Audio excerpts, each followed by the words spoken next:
Welcome to the movie of Korean Kanakaraju. So ఇప్పుడే premieres అయితే around 12:30 అలా అవుతుంది. సో రేపు మార్నింగ్ 9 అలా చూస్తారు మీ వీడియో వచ్చేసరికి. సో ఈ మూవీ అయితే వరుణ్ తేజ్ గారి. యాక్చువల్గా వరుణ్ తేజ్ గారు సోలో రిలీజ్ అన్నారు, but I would say it as perfect multi star film. ఎందుకు అంటే హీరోస్ వరుణ్ తేజ్ గారు, he's the main hero, but నాకైతే ది సేవియర్ సత్య గారిది సెకండ్ హీరో అంటా. Second hero it's complete multi star stuff by. Because మీకు ఎలా అనిపించిందంటే నాకు movie coming to the movie first scene and ఆ ఇంట్రడక్షన్ సాంగ్ పాత మూవీస్ ఇస్తారు సేమ్ రొటీన్ రొట్టా కాన్సెప్ట్ కమర్షియల్ ఫిల్మ్స్ లో అదే అనిపించింది. లిటరల్లీ సెట్కి వెళ్ళిపోతే అనుకున్నా ఇంట్రడక్షన్ సాంగ్ మాస్ డైలాగ్ ఒకటి ఉంటుంది అసలు. అది లిటరల్లీ వద్దులేదు దాని గురించి ఎంత తక్కువ మాటలు అంత మంచిది. అది చూసాక నేను అదే అనుకున్నా. బట్ మార్వల్ థోర్ రాగ్నారాక్ చూస్తుంటే లోకి వస్తాడు చూసారా, this your saviour is here అని, సేమ్ అలా వచ్చాడు భయ సత్య.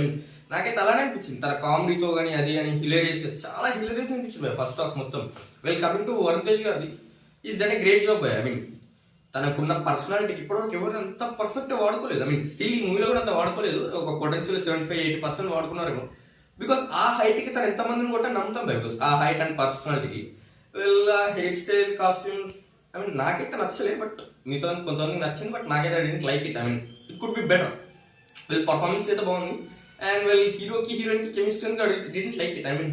ఆయనేమో ఇంత హైట్ ఉన్నాడు, హీరోయిన్ ఏమో ఇంత వదిలేండి, తర్వాత మాట్లాడుతుంది దాని గురించి. వెల్ తమన్ గారిది అయితే లిటరల్లీ తమన్ బాయ్ చాలా దెబ్బేస్తాడు మూవీలో. ఇక్కడ నాకైతే డెంట్ లైక్. ఎక్కడో మిగిలిపోయిన సాంగ్స్ తీసుకొచ్చి కొట్టాడేమో అన్న ఫీల్ అయితే అందరికి వచ్చి సేమ్ నాకైతే అనిపించింది. కొన్ని లెనిల్ నుంచి తీసుకొచ్చినట్టుంది, కొన్ని ఓజీ నుంచి అంత అనిపించలేదు. అండ్ కొరియన్ సీన్స్ కొన్ని ఉంటాయి, it was not good.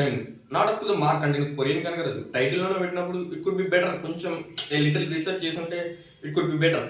Well అసలు మూవీకి దెబ్బేసింది భయ. కంప్లీట్ పాజిటివ్ చెప్పేసిన బాగుందా అంత అంటే వెల్ బాగానే ఉంది. కొంతమంది ఈపీ వాళ్ళు ఉంటారు ఆన్లైన్లో హారర్ కామెడీ భయ, హారర్ బ్రో లిటరలీ నువ్వు హారర్ కామెడీలో హారర్ ఎక్స్పెక్ట్ చేస్తున్నావు. నేను భయపడుతున్నా.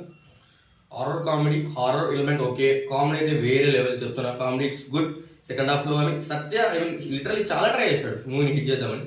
Wheel good. అసలు హిట్ కాదా భయ అంటే నేనైతే కాదండి, ఇట్స్ అన్ యావరేజ్ ఫిల్మ్. ఎందుకు అంటే ఆ క్లైమాక్స్ లిటరలీ మీరు ఫస్ట్ హాఫ్ దెబ్బేసారు, సెకండ్ హాఫ్ బాగుండి క్లైమాక్స్ వేరే ఉంటే పక్కా హిట్ అయ్యాడు. లైక్ కల్కిలాంటి మూవీ చూస్తారా ప్రభాస్ గారి, లిటరలీ 10-15 minutes క్లైమాక్స్ చాలా డిసప్పాయింట్ చేసింది. అంటే నీకు ఇప్పుడు ఏదో క్లాడ్ ఏ సబ్స్క్రిప్షన్ జెమినీ ఏదో ఉంటే ఒక సీన్ ఇచ్చి ఇలా క్రియేట్ చేయమని ఇస్తావు చూస్తారు. యాక్చువల్లీ కంప్లీట్ అయ్యాం. ఎందుకు నువ్వు అంత బడ్జెట్ పెట్టి అంత ఎక్స్పెన్స్ చేసినప్పుడు కుడ్ బి బెటర్ కదా. కొంచెం బడ్జెట్ దాని మీద పెట్టుంటే అయిపో కదా, ప్రమోషన్స్ మీద పెట్టే బడ్జెట్ ఏదో. Okay guys, this is the overall review. So I would give it a solid 2.25 out of 5.